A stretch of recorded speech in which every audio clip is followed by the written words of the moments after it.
నీ గురించి మాకు ఇప్పుడిప్పుడే అర్థమవుతుంది అని మేము ఆలోచన చేస్తూ ఉన్నాం. అలా మీ ఆత్మతో మమ్మల్ని అర్థం చేయిస్తున్నందుకు కూడా మీకు స్తోత్రాలు. దేవా, ఈ భక్తిని, ఈ మాటలను కొద్ది సంవత్సరముల క్రితము తండ్రి మాకు అర్థము చేయించుంటే బాగుండే అనే అభిప్రాయాలు చాలామందికి ఉండి ఉండొచ్చు. ఏదేమైనప్పటికీ నాయన, ఇప్పటికైనా మమ్మల్ని తండ్రి మీరు దర్శించే విధానం ఇచ్చినందుకు మీకు వందనాలు తెలియచేసుకుంటూ, ఇప్పటి నుంచైనా నీ పాదాల మీద పడుతూ, నీ పాదాల చెంత ఏడుస్తూ, మీ ఆత్మ సహాయాన్ని కోరుకుంటూ, మీ వాక్యాన్ని హృదయాల్లో పెట్టుకొని ఆ భయముతో గడిపే జీవితాలను మాకు దయచేయమని కూడా నేను వేడుకుంటున్నాను. కొద్ది మాటలను నాయన, మా పితరుల నుండి, వారి యొక్క చేష్టల నుండి, వారి యొక్క ఆశల నుండి, వారి యొక్క నడవడి నుండి మేము బుద్ధి తెచ్చుకోవడానికి ఆలోచిస్తూ ఉండగా, వారిని తక్కువ చేయక మేము కూడా అటువంటి హృదయం కలిగిన వారమని ఆలోచించి, మా హృదయాన్ని మేము సరి చేసుకోవడానికి మాత్రమే మీరు రాశారు అనే ఆలోచన మాకు దయచేయండి.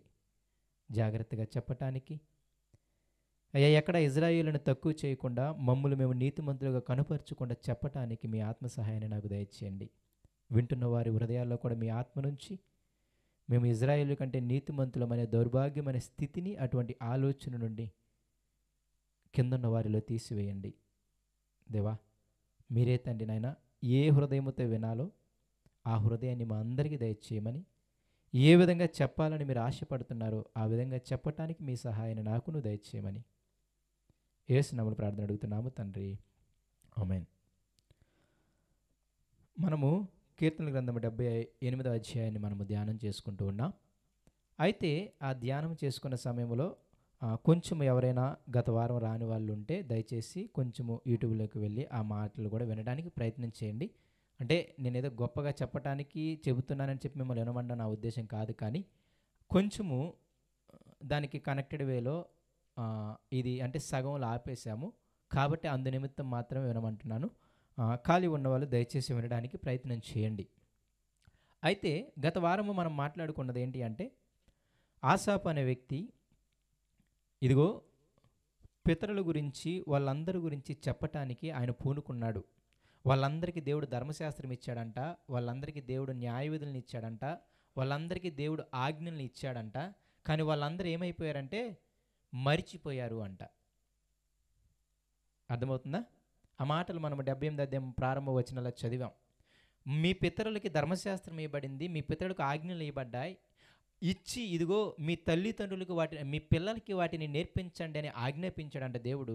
అయితే వాళ్ళు ఏం చేశారు అంటే ఆజ్ఞలను మర్చిపోయారు, ధర్మశాస్త్రాన్ని మర్చిపోయారు, తమ పిల్లలకి చెప్పటము వాళ్ళు మరిచిపోయారు. అయితే వాళ్ళు మరిచిపోయి యథార్థ హృదయం లేకుండా అస్థిరమైన మనసుతో వాళ్ళు ఉన్నారు. అయితే ఇప్పుడు వాళ్ళ గురించి ఎందుకు మీకు చెబుతున్నాను అంటే, మీరు యథార్థ హృదయాలు కలిగి, మీరు స్థిరమైన హృదయాన్ని కలిగి ఉండాలని మాత్రమే నేను ఈ మాటలు చెబుతున్నాను అని ఆయన ఉద్దేశం.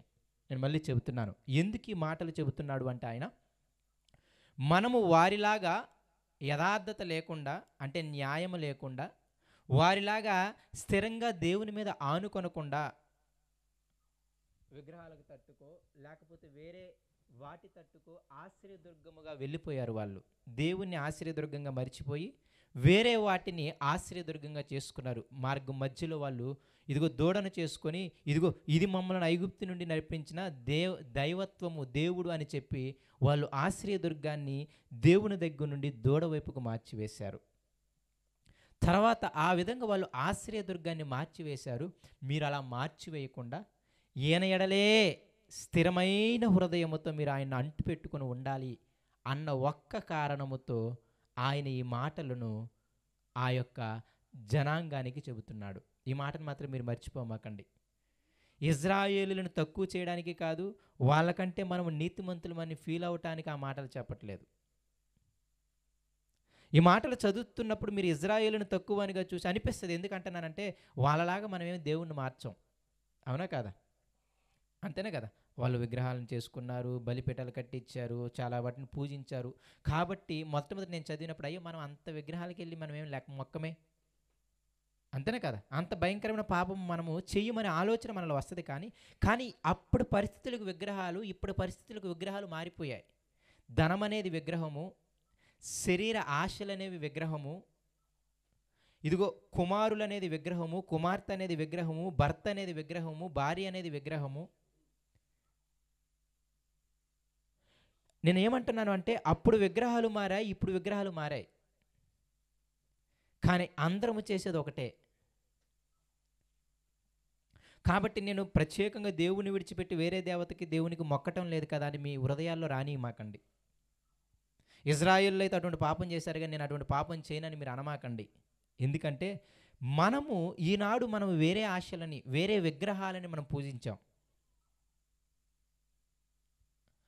కాబట్టి ఆ యొక్క ఆసాపు యొక్క వ్యక్తిత్వంలో ఇజ్రాయేలుని తక్కువ చేయాలని కాదు, వాళ్ళ దగ్గర నుండి మీరు బుద్ధి నేర్చుకోవాలి. వాళ్ళకి లేని స్థిర హృదయం ఉందే, ఆ స్థిర హృదయాన్ని మీరు సంపాదించాలి. వారికి లేని యథార్థత ఉందే, ఆ యథార్థతని మీరు సంపాదించాలి. వాళ్ళకి లేని ఆశ్చర్యదుర్గము మీద ఒకే విధంగా ఆనుకొని ఉండటం తత్వం లేదు కదా వాళ్ళకి. మీరు అలా కాకుండా ఆయనే ఆశ్చర్యదుర్గమని మీరు ఆయన మీద ఆధారపడాలి. అంతే. స్థిర హృదయము అనే మాట మీరెప్పటికీ కూడా మర్చిపోమాకండి. ఈ విధంగా చెబుతున్నారని చెప్పుకుంటూ వచ్చి, అయితే వాళ్ళు ఏ విధంగా స్థిర హృదయం లేకుండా పోయారు అంటే వాళ్ళు దేవుణ్ణి శోధించారు అంట. ఏం చేశారు? దేవుణ్ణి పరీక్షించారు. ఏ విషయంలో పరీక్షించారు అంటే, ఇదిగో మాకు బండ నుండి నీళ్ళైతే ఇవ్వగలిగాడు కానీ 20 లక్షల మంది కారుబలానికి, ఇదిగో ఇంతమందికి మాంసం ఇవ్వగలడా? ఇక్కడ దేవుడికి పెట్టిన పరీక్ష, వాళ్ళకు వచ్చిన శిక్ష, అది మీకు చెబుతాను నేను ఇంకొంచెం ఎక్కువగా. దేవుని శక్తి సామర్థ్యాన్ని, ఆయన యొక్క సామర్థ్యాన్ని, ఆయన యొక్క బలాన్ని శంకించే పని చాలా ప్రమాదకరమైన పని. వాళ్ళు శోధించింది ఎవరిని అంటే దేవుని శక్తిని. ఆయన ఇయ్యలేడు అని. ఈ చిన్న విషయాన్ని, చాలా పెద్ద విషయాన్ని మీ హృదయంలో ఉంచనివ్వండి. వాళ్ళు దేవుణ్ణి పరీక్షించి వాళ్ళ నోట్లో మాంసం ఉండగానే, వాళ్ళ పళ్ళ సందున మాంసం ఉండగానే వాళ్ళందరినీ చంపివేయడానికి కారణం ఏమిటి అంటే వాళ్ళు దేవుని శోధించారు. ఏంటంటే శోధించింది, వాళ్ళు వ్యభిచారం చేయలేదు, దొంగతనం చేయలేదు, నరహత్య చేయలేదు, లేకపోతే దశంభాగం ఇవ్వకుండా ఆగిపోలేదు, లేకపోతే మందిరానికి రాకుండా ఆగిపోలేదు. వాళ్ళు చేసింది ఒకటే, ఏంటి తెలుసా? దేవుడికి అంత శక్తి లేదు, ఆయనకు అంత ఘనత లేదు, ఆయనకు అంత మహిమ లేదు, ఆయనకు అంత సినిమా లేదు. ఈ ఎడారిలో 20 లక్షల మందికి మాంసం ఎక్కడ తెచ్చి పెడతాడు? ఆయన సర్వశక్తితనాన్ని, ఆయన సర్వాధికారాన్ని, ఆయన సర్వోన్నతమైన స్థితిని వారు శంకించారు. ఇదే వాళ్ళు చేసిన శోధన.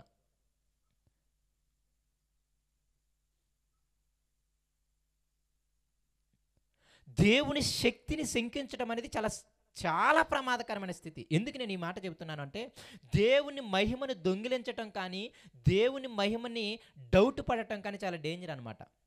దేవుడు మనల్ని పుట్టించింది ఆయన మహిమ కొరకు.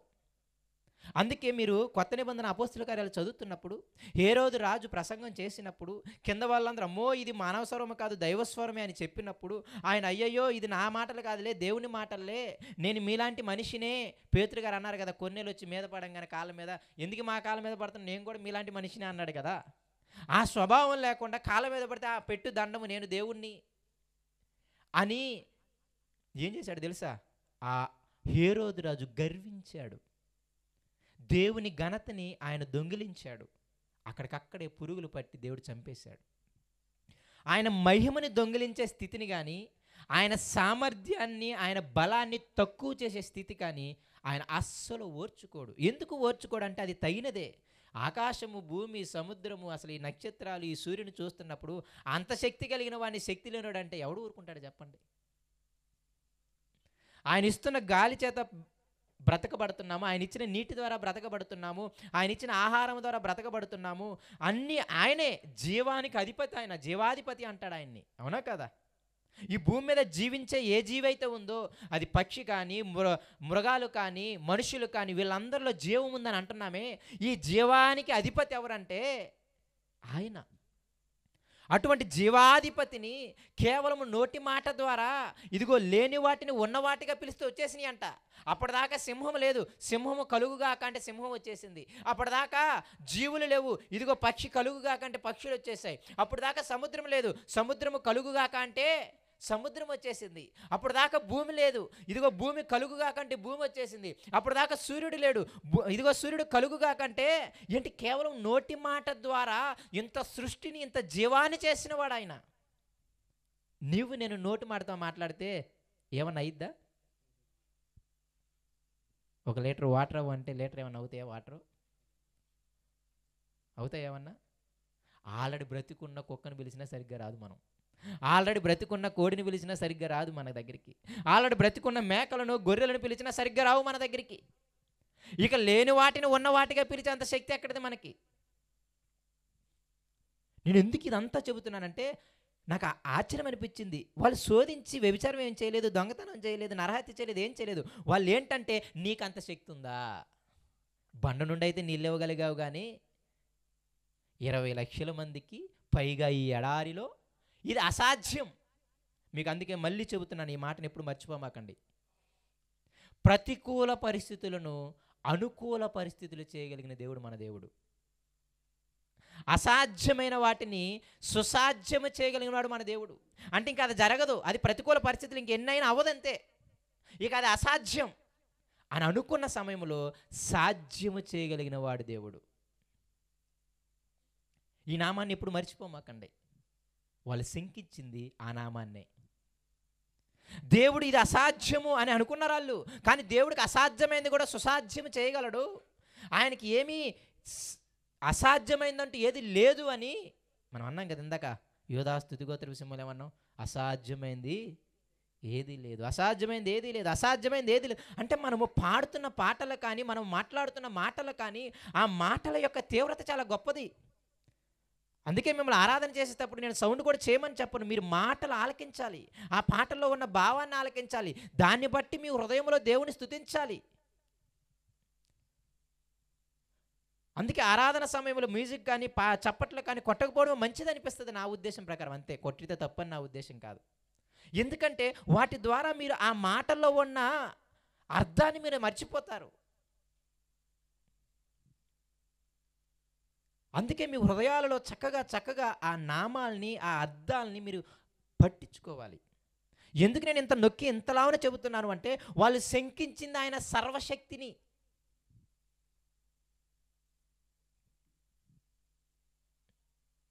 ఇవ్వగలడా అని అడిగారు మాంసాన్ని. అయితే ఆయన ఏమన్నాడు తెలుసా? అప్పుడు సంఖ్యాకాండం 11 అధ్యాయానికి వద్దాం. చెప్పిన విషయమే చెబుతున్నట్టు అనుకోకుండా కొంచెం జాగ్రత్తగా వినడానికి ప్రయత్నం చేయండి. సంఖ్యాకాండం 11 అధ్యాయం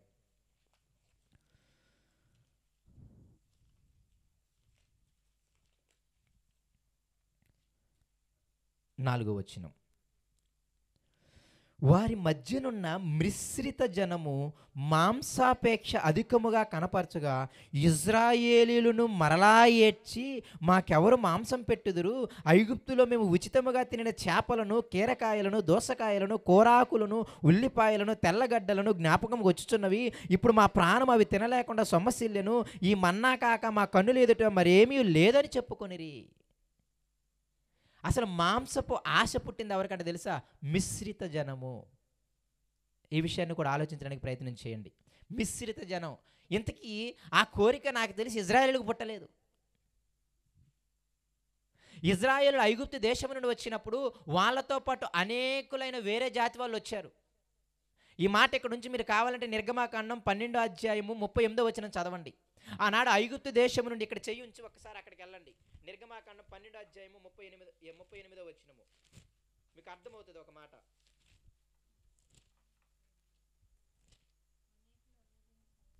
ఆనాడు ఐగుప్తు దేశం నుండి బయలుదేరిన వాళ్ళు ఎవరంటే 37వ వచనం నుండి చదవండి. అప్పుడు ఇజ్రాయేలీలు రామసేసను ముక్కోతుప్పుకు ప్రయాణమైరి, వారి పిల్లల కాక బయలుదేరిన వాళ్ళంతా కాల్బలము 6 లక్షల మంది. అంటే పిల్లలు కాకుండా ఓన్లీ కాల్బలమే 6 లక్షల మంది. వాళ్ళతో పాటు ఇంకెవరున్నారు చూడండి. అనేకులైన అన్యజనుల సమూహమును, గొర్రెలు, ఎద్దులు మొదలైన పశువుల గొప్ప మందియు వారితో కూడా బయలుదేరెను. అంటే ఇజ్రాయేలులతో పాటు ఐగుప్తు దేశం నుండి బయలుదేరిన వారు ఎవరున్నారంట? వేరే జాతుల వారు, అనగా దేవుణ్ణి ఎరగని వారు, వేరే దేవుణ్ణి పూజించేవారు, వాళ్ళందరూ కూడా అనేకమైన జాతుల వారు ఈ ఇజ్రాయేల్తో పాటు వచ్చేసారంట. ఇదిగో మీ దేవుడు చంపుతున్నప్పుడు మేము పూజించే దేవుడు ఏం చేయలేకపోయాడు, కాబట్టి మీ దేవుడు గొప్ప దేవుడు, కాబట్టి మాకు కూడా ఆ దేవుడే కావాలన్నారంట. నిజమే, ఎగబడ్డారు ఆనాడు. దేవుడు కూడా వాళ్ళని త్రోసివేయలేదు. ముందు అంటాడు వెళ్ళిన తర్వాత, మీరు సున్నతి చేసుకుంటే మీరు కూడా నా పిల్లలే, మీరు కూడా మారు మనసు పొంది బాప్తిజం తీసుకుంటే ఇక యూదుడని లేదు, గ్రీసు దేశస్థుని లేదని, స్త్రీలేని లేదు, పురుషుడని లేదు, ఏ భేదం లేదు, వాళ్ళు కూడా ఎవరు? దేవుని పిల్లలే. అలాగ వాళ్ళని చేర్చుకున్నాడు ఆయన. అన్ని జనులను తోసేయలేదు ఆయన, దేవుని ఎరగని పిల్లలను తోసేయలేదు. అయితే వాళ్ళలో ఎవరున్నారు ఇప్పుడు? మిశ్రిత జనం అన్నాడే, అంటే అనేక జాతుల వారు ఉన్నారు, అంటే దేవుణ్ణి ఎరగని వాళ్ళు ఉన్నారు. ఇంగ్లీష్లో బాగుంటుంది అన్నమాట, మిక్స్డ్ మల్టిపుల్ అంటాడు అనమాట. అంటే మిశ్రిత జనము. ఈ మిశ్రిత జనానికి ఏం పుట్టింది? ఆశ పుట్టింది మాంసం మీద. అది ఇజ్రాయేలీయులతో చెప్పగానే ఇప్పుడు వాళ్ళు ఏం చేశారు తెలుసా? మోషే దగ్గరికి వెళ్ళి ఆడవడం మొదలెట్టారు, మాకు కూడా చికెన్ కావాలని. అప్పుడప్పుడు అనిపిస్తుంది, ఎందుకు ఈ మాట చెబుతున్నానంటే, ఈ మెసేజ్ అయిపోయేలోపు దేవుణ్ణి ఎరగని ప్రజల ఆశలు, వారి ఆలోచనలు, వారి క్రియలు చేయటము నీకు నాకు ఊరవుతుంది. ఆ మాట మీకు లాస్ట్లో చూపిస్తాను నేను. దేవుణ్ణి ఎరగని మిశ్రిత జనముకు పుట్టింది ఆశ, మాంసము. ఇప్పుడు ఆ ఆశను వచ్చి ఇజ్రాయేలీయులకు చెప్పగానే వాళ్ళకు కూడా ఆశ వచ్చేసింది, మేము కూడా మాంసం తినాలని. ఇప్పుడు ఇజ్రాయేలీయులు పోయి మోషేతో ఏమన్నా తెలుసా? మాకు మాంసం కావాలంటున్నారు. పాపం మోషే బాధ కదా, కింద చదివితే అర్థమైంది, నన్ను ఎందుకు నువ్వు తీసుకొచ్చావు, నన్ను చంపేయి. ఎంత బాగా అంటాడు తెలుసా కింద. అది చదివినప్పుడు ఆశ్చర్యం అనిపించింది. నేను వాళ్ళని ఏమన్నా కన్నానా? నేను వాళ్ళు ఏమన్నా నాకు పిల్లలా? నేను ఎందుకు వాళ్ళకి మాంసం పెట్టాలి? నన్ను చంపేయి ఈ జనాల మధ్య అని అంటాడు. మీద చదవండి, మీకు అర్థమవుతుంది 10వ వచనం నుండి. జనులు తమ కుటుంబములలో ఎవరి గుడారపు నెంబర్స్ అంటే సంఖ్యాకాండానికి 11వ అధ్యాయానికి రండి. ఫాస్ట్ అవుతున్నాను బాగా. 11వ అధ్యాయము 10వ వచనానికి రండి. జనులు తమ తమ కుటుంబంలో ఎవరిని గుడారపున ద్వారం వద్ద ఏడవగా మోషే విన్నాడనమాట, మాకు చికెన్ కావాలని. అప్పుడు యెహోవా కోపము బహుగా రగులుకొనెను, వారు ఏడ్చుట మోషే దృష్టికి చెడ్డదిగా నుండెను. కాగా మోషే యెహోవాతో మొదలెట్టేశాడు ఇట్లా, ఏమని తెలుసా? నీవేళ నీ సేవకుని బాధించితివి, నా మీద నీ కటాక్షం రానియక జనులందరి భారం నా మీద పెట్టనేలా? నేనే ఈ సర్వజనుని గర్భమును ధరించి తినా? నేనే వీరిని కంటినా? పాలిచ్చి పెంచడు తండ్రి పసిపిల్లలు మోయినట్లు నేను వీరి తండ్రుల ప్రమాణపూర్వకంగా ఇచ్చిన దేశమునకు వీరిని నీ రొమ్మున ఎత్తుకొని పొమ్మని నాతో ఎందుకు చెబుతున్నావు నీవు? ఆయన బాధ చూడు. వాళ్ళు నా పిల్లలా నీ పిల్లలా? వాళ్ళు నేనేమైనా గర్భం ధరించి కన్నానా? నువ్వేమో ఒక తల్లి కంటే ఆ బిడ్డని ఆ తల్లి రొమ్ము పాలు నువ్వు తాగాలి కదా అన్నట్టు, వాళ్ళు నా పాలే తాగాలన్నట్టు నన్ను వదిలేకుండా వదిలేసావు నువ్వు. నాతో అంటున్నావు నాకు. అంటే ఆయన బాధ చూడండి. 20 లక్షల మందికి అరణ్యంలో, మీకు చెప్తున్నాను, ఇజ్రాయేలుతో పాటు మోషేకు కూడా డౌట్ ఉంది. కింద మీకు చెప్తాను. దేవుని శక్తి శంకించే డౌటు మోషేకు కూడా వచ్చింది. ఆ స్వభావాలను మీరు ఆలోచించండి. నా ఉద్దేశం స్వభావాలు చెప్పాలి. ఇక మోషేకి ఏమనిపిస్తున్నాడంటే, ఆయనకు భయం వేసింది. కిందకి నన్ను చంపే అంటాడనమాట. ఈ సమస్త ప్రజలకు ఇచ్చుటకు మాంసం నాకెక్కడిది? వారు నన్ను చూచి ఏడ్చుచు, 13వ వచనము, ఈ సమస్త ప్రజలకు ఇచ్చుటకు మాంసం నాకెక్కడిది? వారు నన్ను చూచి ఏడ్చుచు తినుటకు మాకు మాంసం ఇమ్మని నన్ను అడుగుతున్నారు, నేను అడగట్లేదు. తర్వాత మాట, ఈ సమస్త ప్రజలను ఒంటిగా మోయుట నా వలన కాదు, అది నేను భరింపలేని భారము. నీవు నాకు ఇట్లు చేయదలచని ఎడల నన్ను చంపేయి. నా మీద నీ కటాక్షము వచ్చిన ఎడల నేను నా బాధను చూడకుండా నన్ను చంపేయి. నువ్వు నిజంగా నా మీద కటాక్షం ఉన్నవాడు అయితే నన్ను చంపేసేయి. నిజంగా నువ్వు నా మీద కనికరించినవాడు అయితే, నీ విధంగా నువ్వు నన్ను ప్రేమించినవాడు అయితే నన్ను చంపేసేయి. ఈ అరణ్యంలో ఈ 20 లక్షల మందికి నేను ఎక్కడి నుండి తీసుకురావాలి మాంసం? మిశ్రిత జనానికి ఆశ పుట్టింది, అంటే దేవుని ఎరగని పిల్లలకి ఆశ పుట్టింది. వాళ్ళు అంటిచ్చారు దేవుని ఎరిగిన పిల్లలకి. ఇప్పుడు ఈ దేవుని ఎరిగిన పిల్లలు వచ్చి మోషేని వెంటబడుతున్నారనమాట.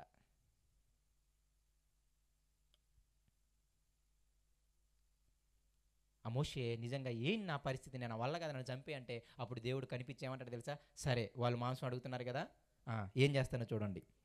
18 నీవు జనులను చూచి ఇట్లా అనుము, మిమ్మును మీరు రేపటికి పరిశుద్ధపరచుకునడి, మీరు మాంసం తిందురు.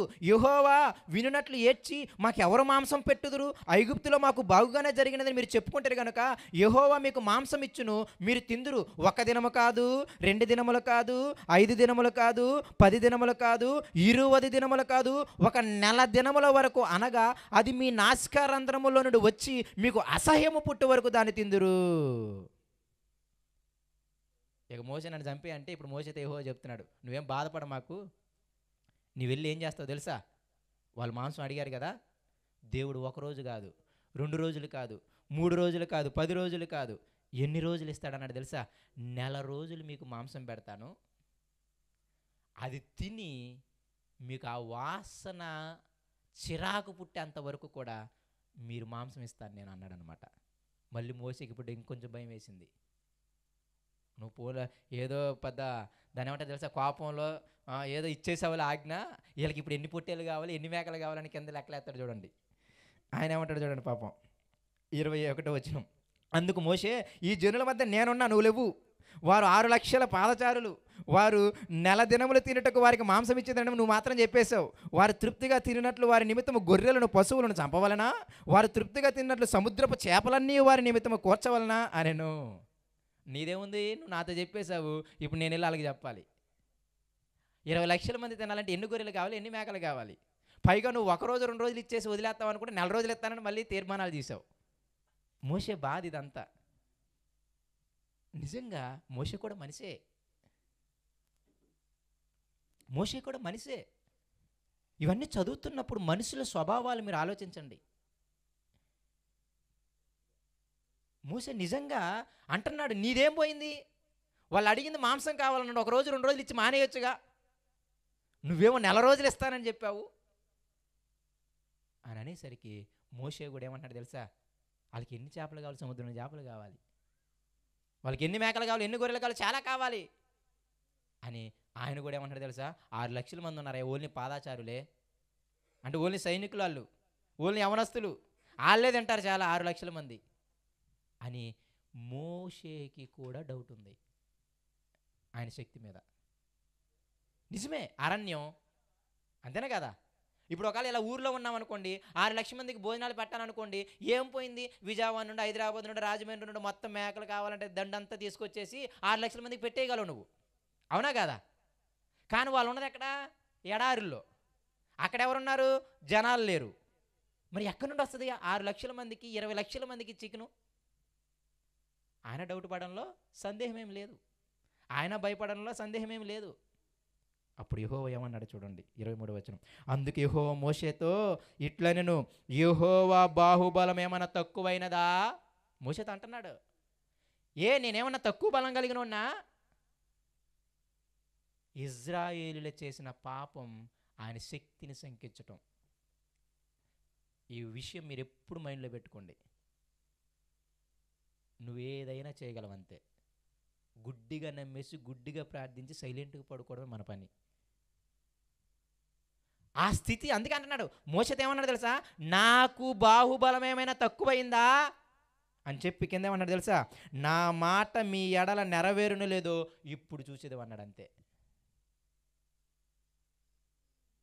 వాళ్ళ అపనమ్మకము, నీ అపనమ్మకము, 2 అపనమ్మకాలు ఇప్పుడు మీకు పోతాయి అని చెప్పి ఆయన ఏం చేశాడు తెలుసా, అసలు సుమారుగా ఎన్ని తీసుకొచ్చాడు చూడండి. 31 తరువాత యెహోవా సన్నిధి నుండి ఒక గాలి బయలుదేరి సముద్రం నుండి పూరేళ్లను రప్పించి పాలెము చుట్టూ ఈ ప్రక్కను ఆ ప్రక్కను దిన ప్రయాణమంత దూరము వరకు భూమి మీద 2 మూరలు ఎత్తున వాటిని పడేశాడంతే.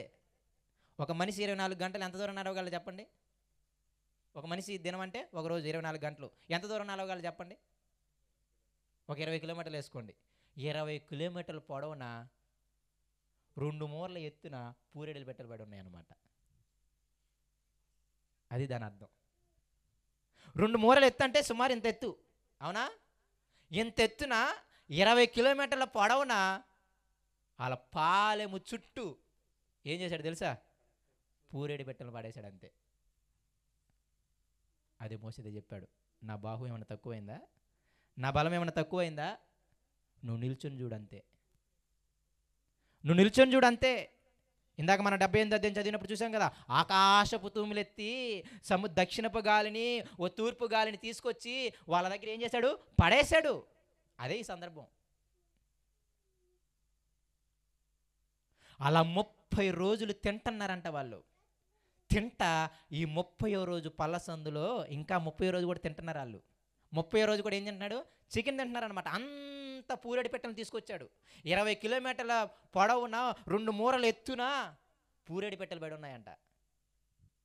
వాళ్ళ పాలెము చుట్టూ ఉంటే అప్పుడు చూడండి ఏమంటున్నాడు, 33వ వచనము, ఆ మాంసము ఇంకా వారి పండ్ల సందున ఉండగానే అది నమలక మునిపే యెహోవా కోపము జనుల మీద రగులుకొనెను. యెహోవా తెగులు చేత వారిని బహుగా బాధించెను. మాంసాపేక్ష గల వారిని జనులు అక్కడ పాతి పెట్టినందున ఆ స్థలమునకు కిబ్రోతు హత్తావా అని పేరు పెట్టబడెను. 30 రోజులు మాంసం పెట్టాడు.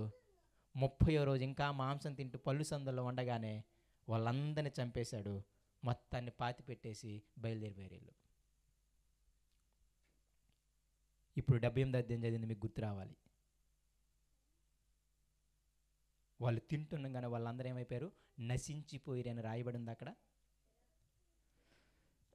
రండి 70 ఒకసారి 106వ కీర్తనకి రండి. 106వ కీర్తన 13వ వచనము.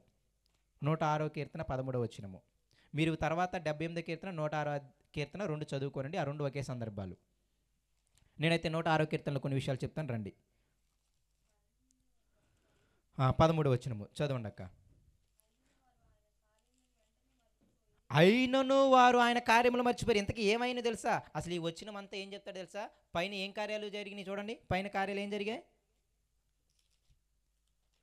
ఆ పై వచనాలు చదవండి. ఏం కార్యాలు చదివాడు? 6వ వచనం నుండి నేను చదువుతాను చూడండి. కీర్తనలు 106:6. మా పితరుల వల్ల మేము కూడా ఏం చేశాము? పాపము చేసితిమి, దోషములు కట్టుకుని భక్తిహీనులమైతిమి. ఐగుప్తులో మా పితరులు నీ అద్భుతములను గ్రహింపుకొండిరి, నీ కృపా బాహుల్యమును జ్ఞాపకము తెచ్చుకొనకి ఉండిరి. సముద్రం వద్ద, ఎర్ర సముద్రం వద్ద వారు ఏం చేశారంట? తిరుగుబాటు చేశారు. అయినను తన మహాపరాక్రమం పరిశుద్ధి చేయుటకై ఆయన తన నామమును బట్టి వారిని రక్షించను. ఆయన ఎర్ర సముద్రమును గద్దెంపగా అది ఆరిపోయిను. మైదానము మీద నడుచున్నట్లు వారు అగాధ జనముల్లో నడిపించను. వారి పగవారి చేతుల్లో నుండి వారిని రక్షించను. శత్రువుల చేతుల్లో నుండి వారిని విమోచించను. నీళ్లు వారి శత్రువులను ముంచివేసెను. వారిలో ఒక్కడైనను మిగిలి ఉండలేదు. అప్పుడు వారు ఆయన మాటలు నమ్మిరి, ఆయనకి కీర్తనగానం కూడా చేశారు. చూడండి, ఎర్ర సముద్రాన్ని పాయలు చేశాడు. ఏం చేశాడు? ఎర్ర సముద్రాన్ని పాయలు చేసి చక్కగా మైదానంలో నడిచిపోయినట్టు నడిచి వెళ్ళారంట అగాధ జనముల మధ్య. అలా నడిచి వెళ్ళారు. ఎర్ర సముద్రాన్ని పాయలు చేశాడు. తర్వాత వాళ్ళ ముందు ఐగుప్తు దేశంలో అనేకమైన ఆశ్చర్యకార్యాలు చేశాడు. ఇవన్నీ చేసినా సరే అప్పుడు చేయగానే ఏం చేశారంట? ఎర్ర సముద్రం దగ్గర శనిగారు మళ్ళీ మమ్మల్ని చంపడానికి తీసుకొచ్చావని. ఆశ్చర్యకార్యం చేయగానే బయటికి రాగానే మళ్ళీ కీర్తించారంట, బాగా పాటలు పాడారంట, స్తోత్రించారంట. ఎర్ర సముద్రాన్ని పాయలు చేసి అవతలికి రాగానే, ఎర్ర సముద్రంలో ఐగుప్తులందరినీ చంపేయంగానే ఇక బయటికి రాగానే వాళ్ళు ఏం చేశారు తెలుసా? దేవునికి కీర్తనలు చేశారంట, దేవుని ఏం చేశారంట? స్తుతించారంట. అక్కడ రాయబడిన మాట చూసారా? 11వ వచనం, నీళ్లు వారి శత్రువులను ఏం చేశాయి? ముంచివేశాయి. వారిలో ఒక్కడైనా మిగిలి ఉండలేదు. ఎవరిలో? ఐగుప్తీలో. అప్పుడు వారు ఆయన మాట నమ్మిరి, ఆయనని కీర్తి గానము చేసిరి.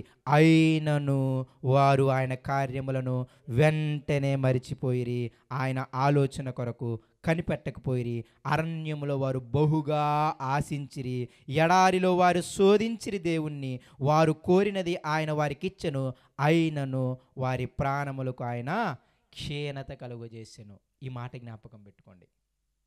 ఎర్ర సముద్రం దగ్గర శనిగారు, కాపాడాడు, మళ్ళీ అమ్మటే పొగిడారు, కీర్తించారు, మళ్ళీ మరిచిపోయారు. అరణ్యంలో మళ్ళీ మాంసం కావాలని అడిగారు. వాళ్ళకు మాంసం అయితే ఇచ్చాడు, కానీ వాళ్ళ ఆత్మలను మాత్రం ఏం చేశాడంట? క్షీణింపచేశాడు. ఇక్కడ ఒక గొప్ప దైవజనుడు ఏమంటాడు అంటే, ఈ మాటను పట్టుకొని, ఇదిగో మీరు అడిగే కోరికలు చాలా జాగ్రత్తగా ఉంచుకోండి అంటాడు.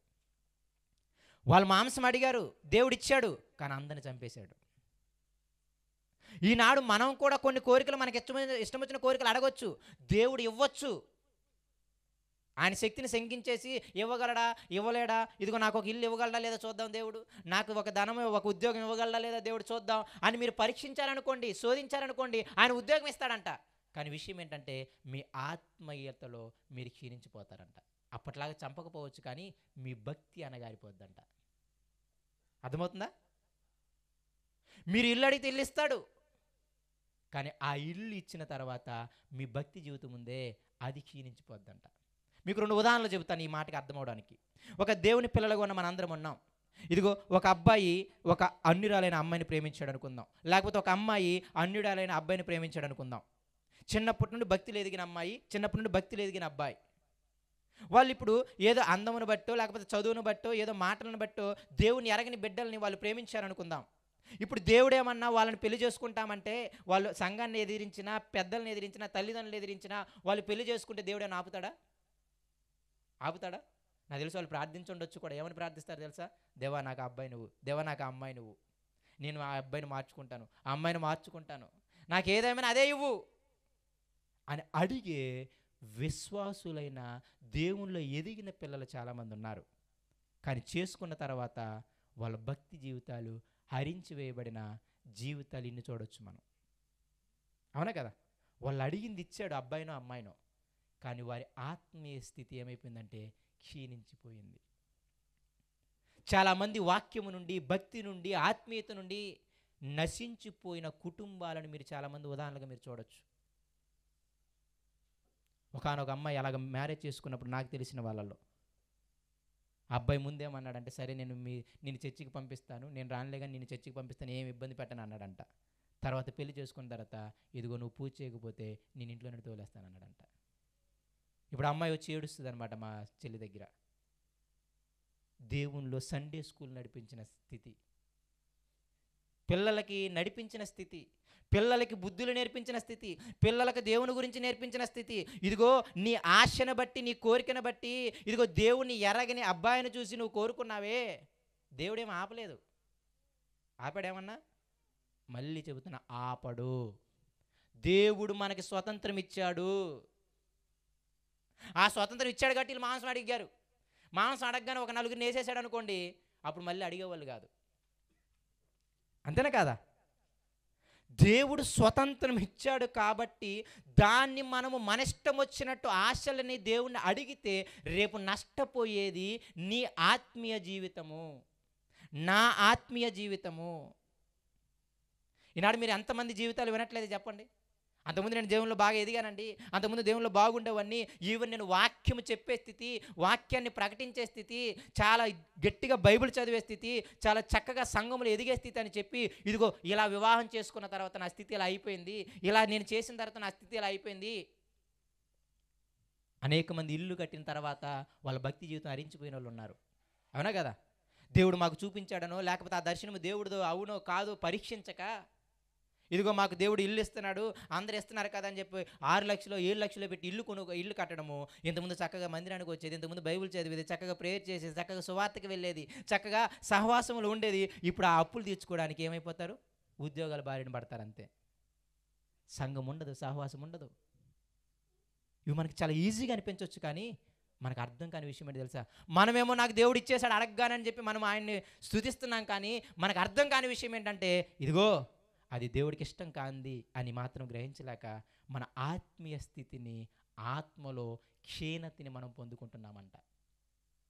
ఆ సేవకుడు ఈ మాట చెప్పినప్పుడు నేను ఒక సేవకుని దగ్గర ఈ మాట విన్నాను. నిజంగా ఎంత గొప్ప మాట అది. అందుకే క్రైస్తవుడు ప్రార్థించేవి, అడిగేవి చాలా జాగ్రత్తగా ఉండాలంట. అందుకే కొత్త నిబంధనకి వెళ్ళండి, దేవుణ్ణి అయ్యా మాకు ప్రార్థించడం నేర్పించంటే మాకు ఇల్లు ఇమ్మని, మాకు పొలం ఇమ్మని, మాకు స్థలం ఇమ్మని, మాకు బంగారం ఇమ్మని ఏమైనా వేసే నేర్పించాడా? నీ నామము పరిశుద్ధపరచబడాలి. మనల్ని చేసింది దేవుడు ఆయనకు మహిమ రావడానికి. మన సత్క్రియలను చూసి ఏం చేయాలి తెలుసా? వేరే వాళ్ళు దేవుని మహిమపరచాలి. ఇదిగో ఇంతకుముందు ఆమె ఇలా ఉండేదయ్యా, దేవుని నమ్ముకున్న తర్వాత ఇలా మారిపోయింది, అబ్బాయి ఇలా దేవుడు ఎంత గొప్ప దేవుడు అని నీ బ్రతుకును చూసి ఆయన స్తుతించాలి. ఇదిగో ఇంతకుముందు ఈ అబ్బాయి ఇలా ఉండేవాడు, కానీ యేసయ్యను నమ్ముకున్న తర్వాత ఇలా అయిపోయాడు అని చెప్పి మనల్ని బట్టి ఎవరిని స్తుతించాలి?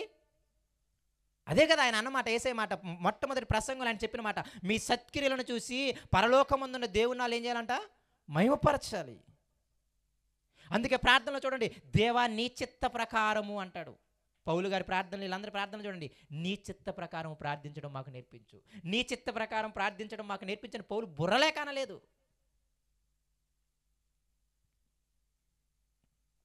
పౌలు ప్రార్థనలు అంతా ఆత్మీయ స్థితే. జ్ఞానంలో ఎదగాలి, ఆత్మీయతలు ఎదగాలి, సత్క్రియల్లో సఫలం అవ్వాలి, ప్రేమలో వేరుపారి స్థిరపడాలి, ఒకరినొకరు ప్రేమించుకోవాలి, ఒకరినొకరు సహించుకోవాలి. ఎక్కడ కనపడవు ప్రియమైన దేవుని పిల్లలారా. ఆస్తులు, ఉద్యోగాలు, ఇంకోటి ఇల్లులు, అవన్నీ కూడా నేను తప్పని అనటం లేదు, కానీ అది దేవా నీ చిత్తమైతేనే నాకు ఇవ్వు ఇల్లు. ఒకవేళ ఆ ఇల్లు ఇస్తే నేను ఆత్మీయతలో పడిపోతాను, నాకు ఇవ్వమాకని ప్రార్థన చేయాలి మనం. ఇదిగో ఆ అబ్బాయిని లేకపోతే ఆ అమ్మాయిని నేను పెళ్లి చేసుకుంటే నేను నీ ఆత్మీయతలో అభివృద్ధి పొందితేనే నాకు ఇవ్వు, లేకపోతే వాళ్ళని ఇవ్వమాకు. నేను అడిగినా సరే.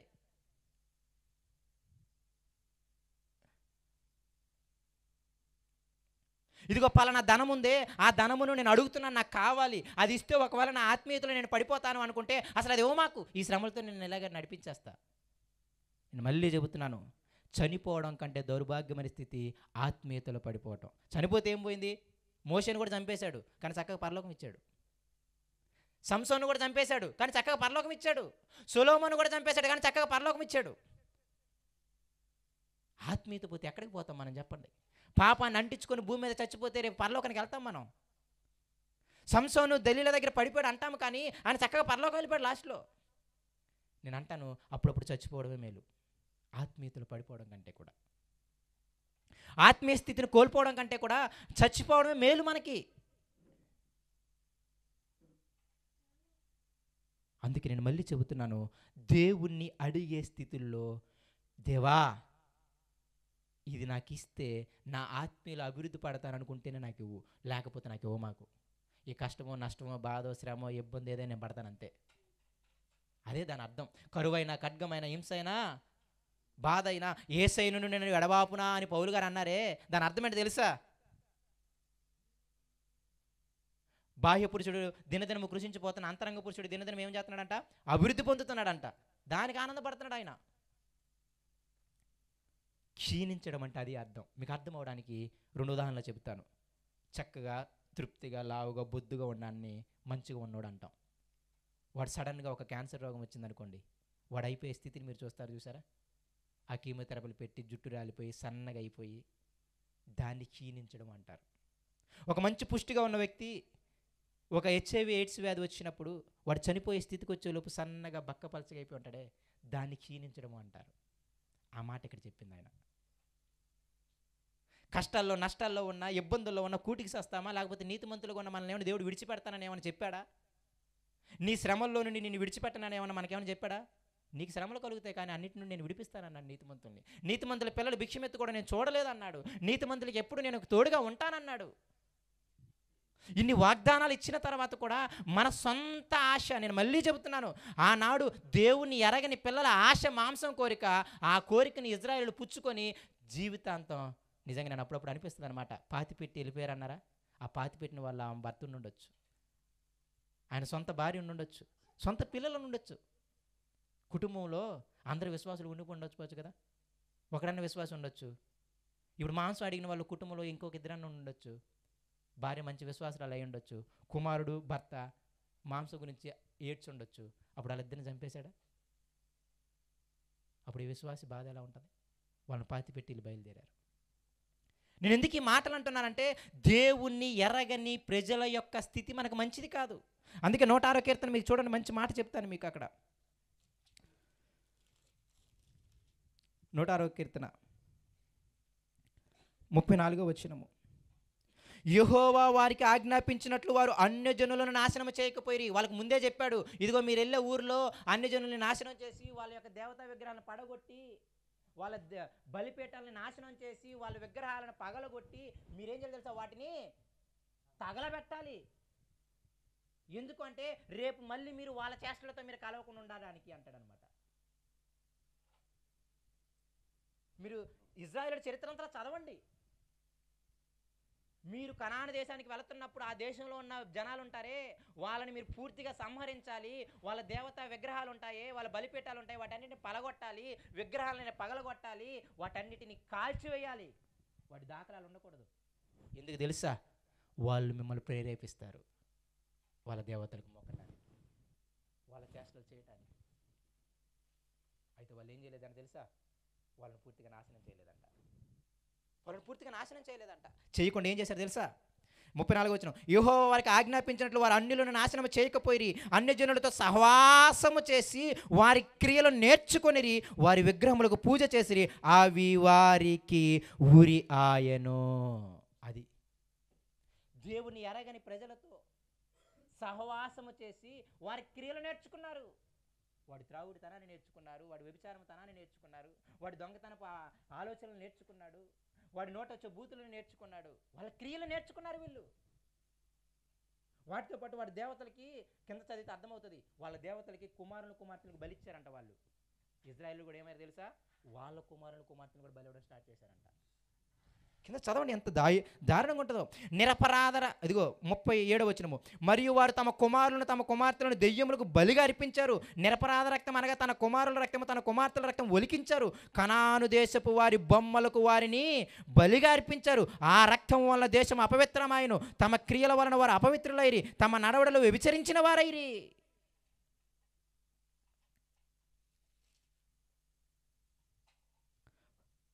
18 వారి సంఘములో అగ్ని రగిలను, దాని మంట భక్తిహీనులను కాల్చివేసును. హోరేబులో వారు దూడను చేయించుకొనిరి, పోత పోసిన విగ్రహముకు నమస్కారము చేసిరి, తమ మహిమాస్పదమును గడ్డి మేయు ఎద్దు రూపమునకు మార్చిరి. ఎప్పుడు తెలుసా, అరణ్యంలో అంతకుముందు చంపేశాడు కూడా, చంపేసిన బుద్ధి రాలేదు. మళ్ళీ ఏంటి చికెన్ అడిగి చోదించారు, ఆయన శక్తిని చంపేశారు, పాతిపెట్టి బయలుదేరారు. మళ్ళీ కొంతకాలం అయిపోగానే మళ్ళీ ఏమైపోయారు తెలుసా, మోషే కనపడకపోయేసరికి ఇదిగో దూడను చేసుకుని ఏమో మనల్ని తీసుకొచ్చింది యెరూషలేములో అన్నాడు. ఆశ్రయదుర్గాన్ని మార్చారు. దేవుని ఎరగని ప్రజల యొక్క ఆశలు, వారి కోరికలు, వారి తలంపులు, వారి ఆలోచనలు కానీ నీవు నేను అంటించుకుంటే చివరికి అది నీకు నీ కుటుంబానికి ఉరి. ఆ మిశ్రిత జనం అడిగారు మాకు మాంసం కావాలని, దాన్ని అంటించగాని వీళ్ళు కూడా వెళ్ళిపోయారు మాకు కావాలి అని.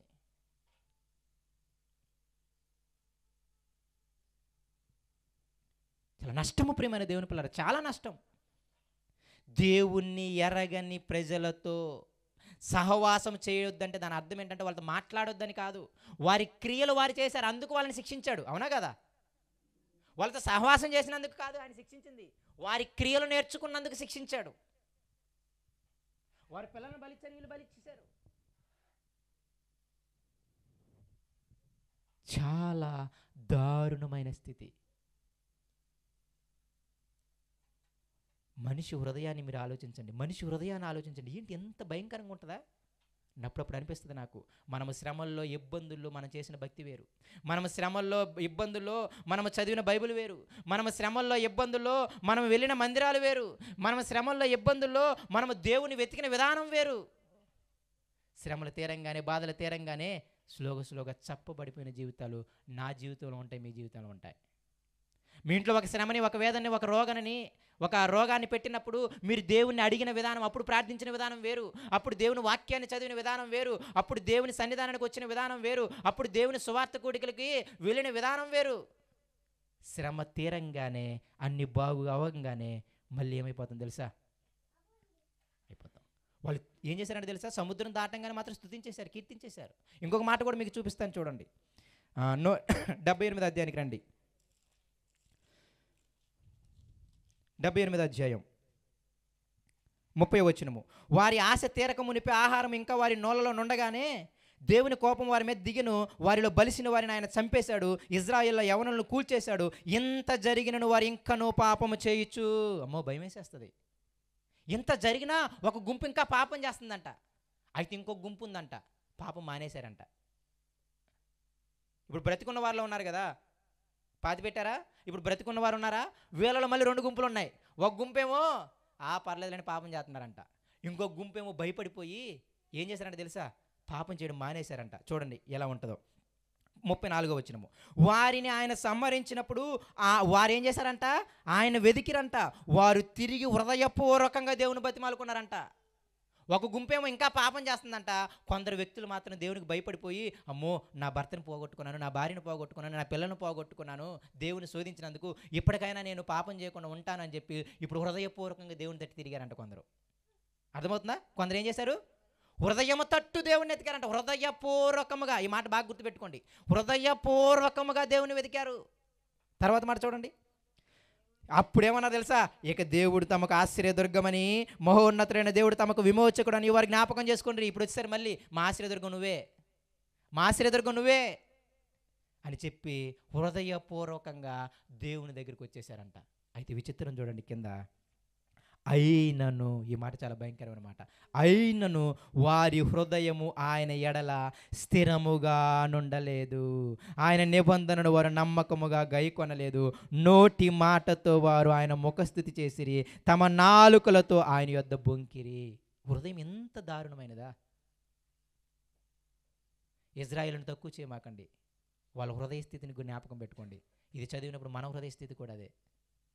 చంపిన 2 రోజులు, చంపిన 10 రోజులు, చంపిన సంవత్సరమేమో భయం వేసిపోయింది, నేను దేవుడిని వదలను అని చెప్పామే, తర్వాత మళ్ళీ ఏమైపోయిందంటే తెలుసా, అయినను. అప్పుడు హృదయపూర్వకంగా ఎతికారంట, హృదయపూర్వకంగానే కీర్తించారంట. కానీ కొంతకాలం అయిపోయిన తర్వాత అయినను వాళ్ళు మళ్ళీ ఏమైపోయారంట, మళ్ళీ ముఖస్థుతి చేశారంట. అంటే అర్థం ఏంటి తెలుసా, అప్పుడు దేవుళ్ళు బాగా ఎదిగే వాళ్ళు ఇప్పుడు దేవుళ్ళు అప్పుడప్పుడు వస్తారనమాట. అదే ముఖస్థుతి అంటే.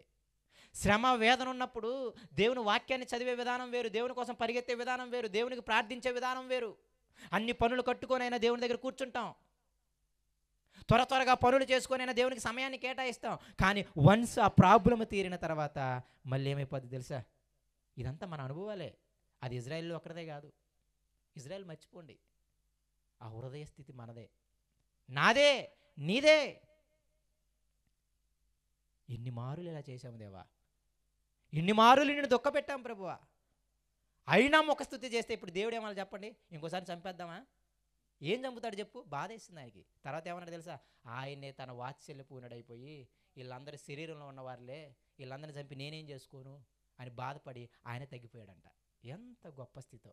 కింద మాట చూడండి ఏమనిపిస్తుందో, అయితే ఆయన వాత్సల్య సంపూర్ణుడై వారిని నశింపచేయక వారి దోషము పరిహరించువాడు, తన ఉగ్రతను ఏమాత్రము రేపుకొనక పలుమారు కోపము అణుచుకొనివాడు కాగా ఏమనుకున్నాడు తెలుసా, వారు కేవలము శరీరులై ఉన్నారు, విసిరి వెళ్ళి మరలి రాని గాలి వలె ఉన్నారని ఆయన జ్ఞాపకం చేసుకున్నాడంట. ఏం చెప్పని చెప్పు, గట్టిగా ఒక రోగం మొత్తితే మళ్ళీ కనపడరాళ్ళు,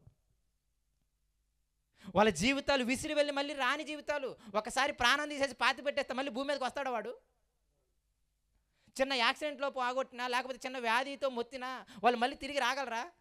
ఆయనే తన హృదయాన్ని తగ్గించుకున్నాడంట. ఇంక ఇలా చంపుకుంటూ పోతే ఎంతమందిని చంపుకొని వెళ్ళాలి చెప్పండి, ఎంతమందిని చంపుకొని వెళ్ళాలి? ఆయనే తన హృదయాన్ని అణుచుకున్నాడంటే ఏం మాటలు చెప్పుకోండి తెలుసా, వీళ్ళ శరీరంలో ఉన్నవారు ఏదైనా కోపంలో చంపితే మళ్ళీ బతికించే నాది లేడు. అందుకే ఇర్మియా గ్రంథం, ఏజ్కేల్ గ్రంథం చదవండి. మిమ్మల్ని చంపటం వల్ల నాకు సంతోషమా? లేదు, మీరు పాపం మాని తిరిగితే నాకు సంతోషం. తన కుమారుని తాను చంపుకొని ఏ తండ్రి సంతోషంగా ఉంటాడు, ఏ తల్లి సంతోషంగా ఉంటుంది చెప్పండి? ఆ తప్పుని మానుకొని సరిదిద్దుకొని ఆ తప్పు చేయకుండా ఉండడం కోసం తల్లిదండ్రుల ప్రయాస.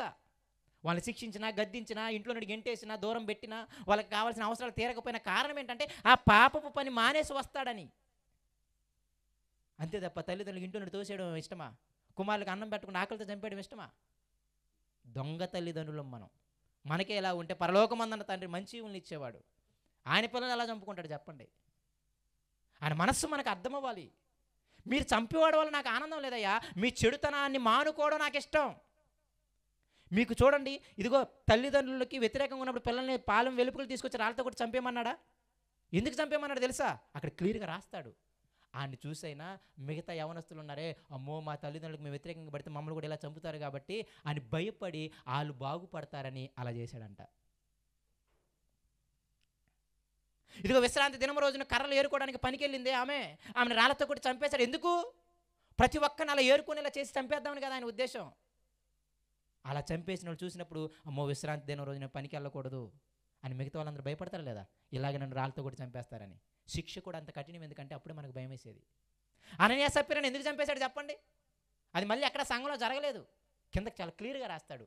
వాళ్ళకి జరిగింది చూసి సంఘం అంతా భయంతో నిండుకుందంట.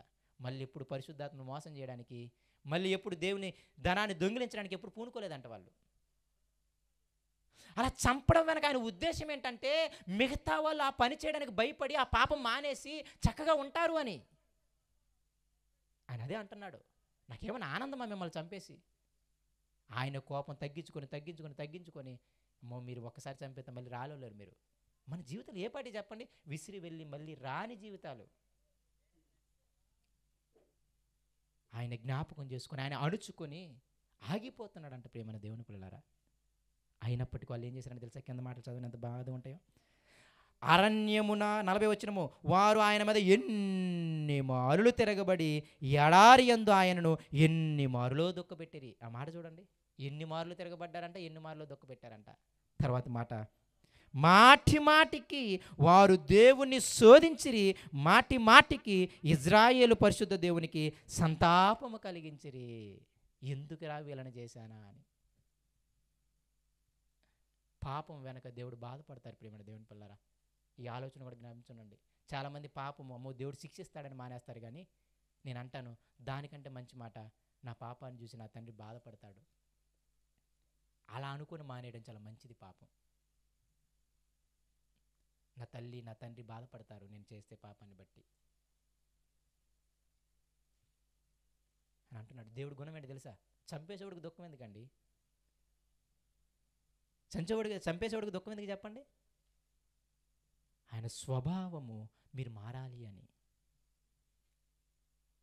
నేను మళ్ళీ చెబుతున్నాను, దేవుణ్ణి ఎరగని ప్రజల యొక్క ఆలోచనలు, వారి ఆశలు, వారి క్రియలు అంటించుకుంటే అది నీకు నాకు ఊరవుతుంది.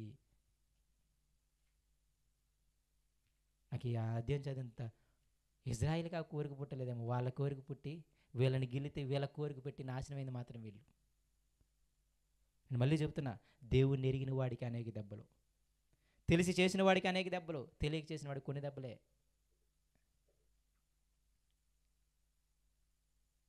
ఎన్నిసార్లు వాళ్ళు దూడన చేసుకొని, ఎన్నిసార్లు వాళ్ళు నిజంగా విగ్రహాలకు మొక్కారు అక్కడ చెబుతాడు వాళ్ళు.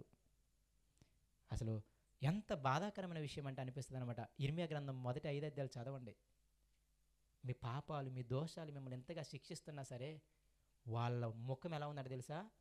కఠినముగా ఉందంట, రాతి కంటే కూడా. మారంట. ఎప్పుడైతే శిక్షిస్తాడో అప్పుడు మళ్ళీ ఏమంటారంటే తెలుసా? ప్రభువా మా తండ్రి నీవు తప్పు మాకెవరున్నారంటారంట. అసలు ఆ మాట చదివినప్పుడు ఎంత భయం వేసిందో. మనిషి స్వభావం చూడండి. తప్పు చేశాము, శిక్షిస్తున్నాడు, ఇప్పుడు కాపాడే దేవుడు లేడు. ఆ అధికారం కాపాడదు, ఆ ధనం కాపాడదు, నువ్వు నమ్ముకొని వెళ్ళిన వాడు కాపాడు. ఇప్పుడు మళ్ళీ కాపాడేవాడు ఎవడు? దేవుడే. మా మొర్రినేవాడెవడు? దేవుడే. మా బాధ చూసేవాడెవడు? దేవుడే అని చెప్పి మళ్ళీ శిక్షించిన తర్వాత యాడికి వస్తానంటే తెలుసా? వాళ్ళ దగ్గరికి వస్తారంట. అందుకే 106 కీర్తన చదవండి. అనేక మారులు అన్యులకు అప్పగించాడంట ఆయన. ఈవెన్ కనాను దేశంలోకి వెళ్ళిన తర్వాత కూడా వాళ్ళు పాపం చేశారు. అప్పుడు ఏం చేశాడు? చుట్టుపక్కల ఉన్న అన్యులకు వాళ్ళని అప్పగించాడు. అప్పగించగానే మళ్ళీ ఏడుపులు, అయ్యా మాకు సహాయం చేయని. మళ్ళీ విడిపించాడు. అనేక మార్లు విడిపించాడంట వాళ్ళని.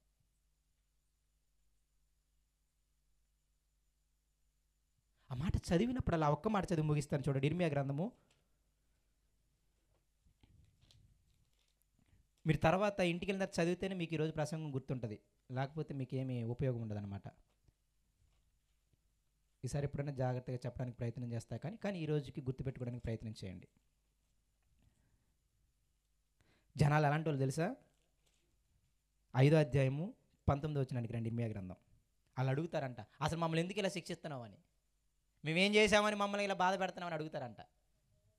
19వ వచనం చూడండి, 5వ అధ్యాయం. మన దేవుడని యెహోవా దేన్ని బట్టి ఇవన్నీ మాకు చేసినని వారు అడుగుగా నీవు వారితో ఎలా చెప్పు. ఇర్మియా వాళ్ళు అడుగుతారు, మేమేం చేసామని దేవుడు మమ్మల్ని ఎంత బాధ పెడుతున్నాడని. అప్పుడు ఏం చెప్పాలి తెలుసా నువ్వు? మీరు నన్ను విసర్జించి మీ స్వదేశంలో అన్య దేవతలను కొలిచినందుకు, మీది కాని దేశంలో అన్యులను కొలిచినందుకు అని యెహోవా సెలవిస్తున్నాడు. ఇక్కడ రాస్తాడు ఒక మాట, ఏమంటారు తెలుసా? మీరు ప్రతి రాతితో వ్యభిచారం చేశారు, ప్రతి మొద్దుతో వ్యభిచారం చేశారు అంటాడు. ఎంత భయంకరమైన మాటలు అవి. కనిపించిన విగ్రహాలల్లో మొక్కారంట, కనిపించిన దానినల్లా మొక్కారంట. అసలు ఆ మాట చదువుతుంటే భయం వేస్తుంది. ప్రతి రాతితో మీరు వ్యభిచారం చేశారు, ప్రతి మొద్దుతో మీరు వ్యభిచారం చేశారు.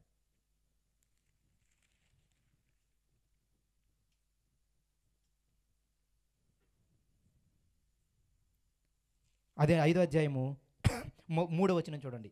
యెహోవా యథార్థత మీదనే కదా నీవు దృష్టి ఉంచి ఉన్నావు, నీవు వారిని కొట్టితివి కానీ వారి దుఃఖము కలుగలేదంట.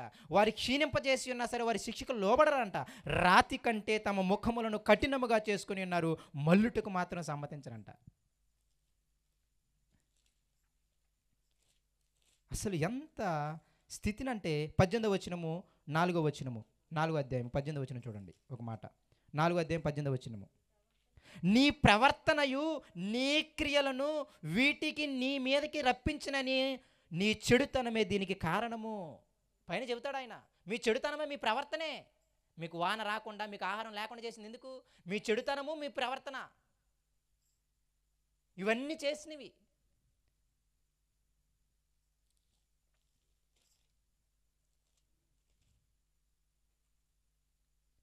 ఈ మాట చదివి ముగించుకుందాం. 3వ అధ్యాయము 2వ వచనము. 3వ అధ్యాయం 1వ వచనం నుండి చదువుతాను, చాలా జాగ్రత్తగా వినండి చాలు. మరియు ఒకడు తన భార్యను త్యజించగా ఆమె అతని యొద్ద నుండి తొలగిపోయి వేరొక పురుషునిదైన తరువాత అతడు ఆమె యొద్దకు తిరిగి చేరునా ఆమె యొద్దకు తిరిగి చేరునా? అర్థమవుతుందా? ఒక భార్యని భర్త విడిచివేసిన తర్వాత ఆమె ఇంకొకరితో సంబంధం పెట్టుకున్న తర్వాత మళ్ళీ ఆ భార్యని ఎవరన్నా భర్త చేర్చుకుంటాడా? చెప్పండి, చేర్చుకుంటాడా? చేర్చుకోడు కదా. మరి నేనేం చేశాను చూడండి అంటాడు. అలాగు జరుగు దేశము బహుగా అపవిత్రమవును కదా, అయినను నీవు అనేకులైన వెట్టగాండ్రతో వ్యభిచారము చేసినను నా యొద్దకు తిరిగి రమ్మని యెహోవా సెలవిచ్చుచున్నాడు. చెట్లు లేని కొండ ప్రదేశం వైపు నీ కన్నులెత్తి చూడుము, నీతో ఒకడు శయనింపని స్థలం ఎక్కడ ఉన్నది చెప్పు. అసలు ఎంత భయంకరమైన మాటలు అవి. ఆ యూదులను అంటున్నాడు. ఎవడన్నా పిలుస్తాడా అలా? భార్య వేరే వారి దగ్గరికి వెళ్ళిన తర్వాత పిలుస్తాడు? పిలవడు కదా. నేను అనేక మళ్ళీ నిన్ను పిలిచానే, నువ్వు ఒకరితో కాదు వ్యభిచారం చేసింది, చాలామంది వెట్టకాండ్రతో నువ్వు వ్యభిచారం చేశావు. కనిపించిన దేవతనల్లో మొక్కావు.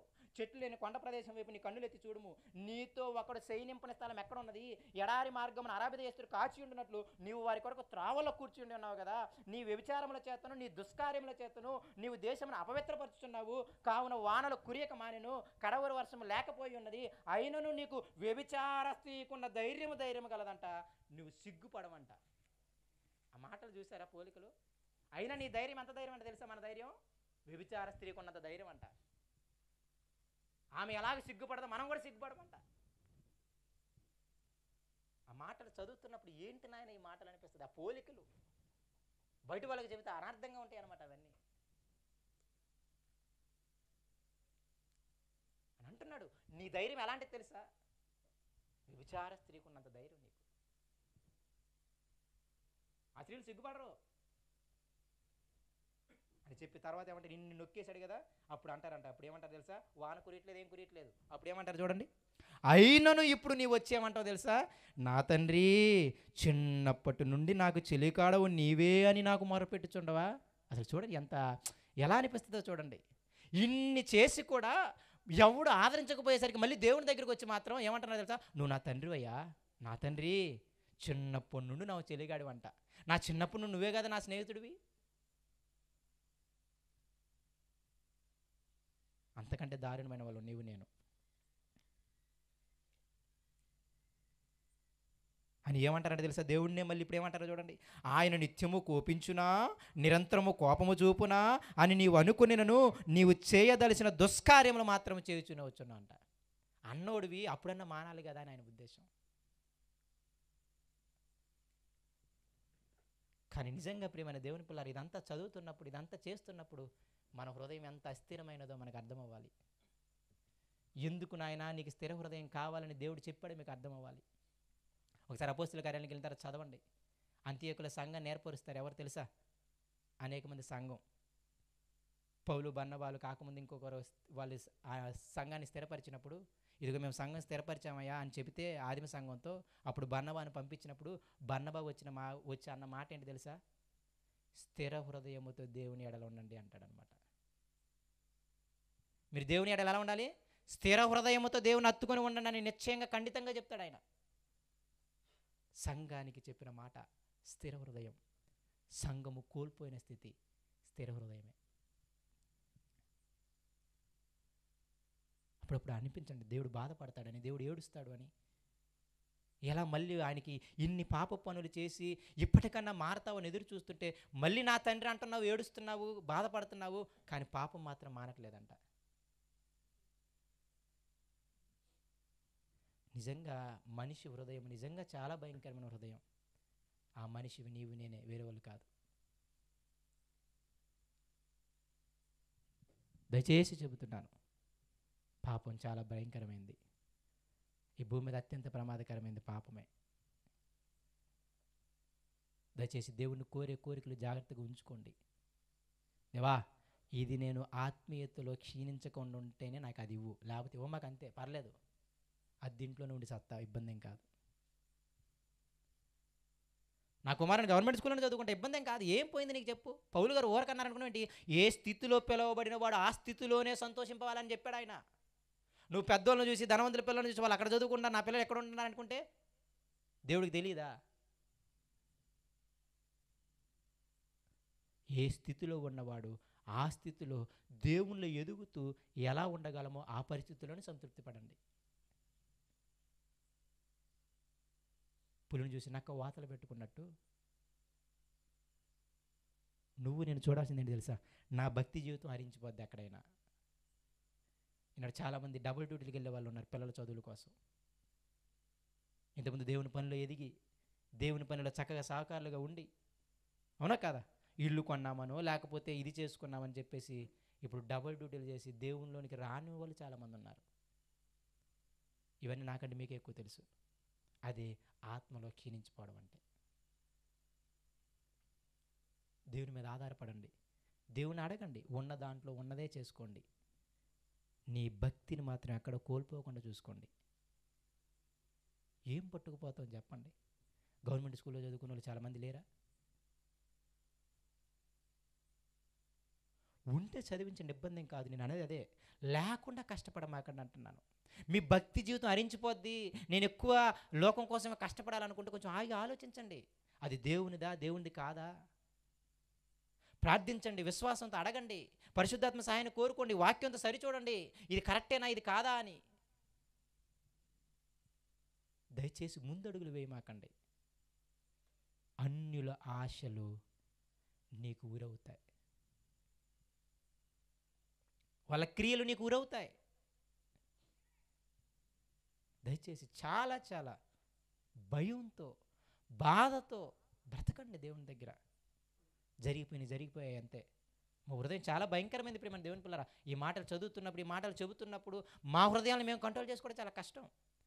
భయం వేస్తుంది అప్పుడప్పుడు. ఇంత వాక్యం చెబుతుంటే మమ్మల్ని శాతం ఎక్కువగా శోధిస్తుంది. చెప్పిన వాక్యాల ప్రకారంగా బ్రతకలేని స్థితి మాకే ఎక్కువ ఉంటుంది, మీకంటే కూడా. భయం పోనీ ఎటుపోయినా పర్లేదు అంతే. కానీ దేవుణ్ణి, ఆ హృదయ స్థితిని మీరు గమనించండి, ఆ మనుషుల హృదయాన్ని గమనించండి. భయపడండి, దేవుడు బాధపడతాడని కొంచెమన్నా వదిలేయండి పాపాన్ని. నా పట్ల నీ చిత్తం ఏంటి నాయన? నన్ను ఎలా బ్రతకమంటున్నావు? నన్ను ఏం చేయమంటున్నావు? సంఘంలో నా పని ఏంటి? సంఘంలో నేను ఒక అవయవం కదా, మరి నా అవయవం పని నేను చేస్తున్నానా? కాలు పని కాలు చేస్తుంది, చేయి పని చేయి చేస్తుంది, ముక్కు పని ముక్కు చేస్తుంది, నోరు పని నోరు చేస్తుంది, కళ్ళ పని కళ్ళు చేస్తుంది, అన్ని అవయవాలు పనులు చేస్తున్నాయే. మరి సంఘంలో నీవు నేను కూడా అవయవాలమే కదా. నాది కాలు పనా? ఇంతకీ నేను కాలు పని చేస్తున్నానా? నాది చెయ్యి పని ఏమైనా చేస్తున్నానా? నాది ముక్కు పని ఏమైనా చేస్తున్నానా? ఆలోచించండి. ఉన్న సమయంలోనే దేవుని కోసం ప్రయాసపడండి. విచిత్రం అనిపిస్తుంది, అశాశ్వతమైన లోకం కోసం ఎంతకాలం కష్టపడతారు చెప్పండి? మీకు పేరు సంపాదించడం వీక్నెస్ అయిందేమో. అందరికంటే నేను బాగా బ్రతుకుతున్నానని చెప్పి మీరు, నేను మళ్ళీ చెప్తున్నాను, దేవుడు ఆశీర్వదించాడని చెప్పేసి మీరు ఆత్మీయతలో క్షీణించిపోమాకండి. దేవుని అడిగే స్థితి చాలా జాగ్రత్తగా ఉండండి. మళ్ళీ చెబుతున్నాను, దేవుని శక్తిని మాత్రం శంకించమాకండి జీవితంలో. ఆయన శక్తిని మాత్రం ఎప్పుడు శంకించమాకండి. నువ్వేదైనా చేయగలవు అంతే, చేయలేదంటే నా మేలు కోసం అంతే. నువ్వు ఏదైనా ఇవ్వగలవు, ఇవ్వలేదంటే నా మేలు కోసం అంతే. దయచేసి నా ఆత్మీయతలో క్షీణత కలిగించే మాత్రం నాకు ఇవ్వమాకు అనే ప్రార్థన దేవుని దగ్గర గోజాడండి. ఈరోజు మీరు అందరూ ఏం చేయాలి తెలుసా? కుదిరితే ఒక అరగంట అయినా ఏకాంతంగా ఉండి, దేవా నాకు స్థిర హృదయం దయచేయని అడగండి దేవుణ్ణి. నేను ఎప్పుడు నీ మీద ఆనుకొని ఉండాలి, నీవే నా ఆశ్రయదుర్గం. ఎన్ని శ్రమలు వచ్చినా, ఎన్ని కష్టాలు వచ్చినా, ఎన్ని బాధలు వచ్చినా ఇలా అనుభవిస్తాను తప్ప నా ఆత్మీయ స్థితిలో మాత్రం నన్ను క్షీణింపచేయ మాకు. దేవుడి దగ్గర ఆడవండి, గోజాడండి, పరిశుద్ధాత్మ సాయాన్ని కోరుకోండి. స్థిరమైన హృదయం ఇచ్చేంత వరకు వదలమాకండి దేవుణ్ణి. ఒక రోజులో రాదు, 2 రోజుల్లో రాదు, 3 రోజుల్లో రాదు, 5 రోజుల్లో రాదు. రోజు ఆడుతూ ఉన్నాడు దేవుని దగ్గర. నాకు స్థిర హృదయం ఇవ్వు చాలు, అంతే, ఇంకేమొద్దు నాకు. నాకు స్థిర హృదయం ఇవ్వు, నాకు చాలు, అంతే. ఎలా మర్చిపోయాము, ఎలాగ అసలు ఆ ఇజ్రాయేల్ గురించి చదువుతుంటే ఎలా చేశారయ్యా మీరు అనిపిస్తుంది. కానీ ఒక్కసారి వెనక్కి వెళ్ళి ఆలోచిస్తే మన హృదయాలు కూడా అంతే. అందుకే వాక్యం వినడానికి ఎప్పుడు కూడా అందరిని ఆయత్తపరుస్తున్నాడు. ఏ సమయంలో ఏ మాటలు ఉంటాయో తెలియదు. కుటుంబాలతో ఎందుకు దేవుడు విశ్రాంతి దినాన్ని వెళ్ళమన్నాడు అంటే ఆ రోజే వినపడేది. నిజంగా ఈ మాటల తర్వాత రావు, ఇంత మంచి మాటల తర్వాత వస్తాయో రావో తెలియదు, ఈ ఫీల్ తర్వాత వస్తుందో రాదో తెలియదు. దేవుని దగ్గర వెతకండి, ఏడవండి, గోజాడండి. అమ్మో తండ్రి, నా పాపాలు ఇంక క్షమించి నేను మళ్ళీ చేయి నా జీవితం, ఆ పాపం జోలికి వెళ్ళను నేను. ఈ రోజు నుండి మీరు ప్రార్థన చేయడం నేర్చుకోండి, స్థిర హృదయం నాకు ఇవ్వు అని. దేవుడి చిన్న మాటలు దీవించును గాక. క్షమించండి. బలలో పాల్గొందుదాం.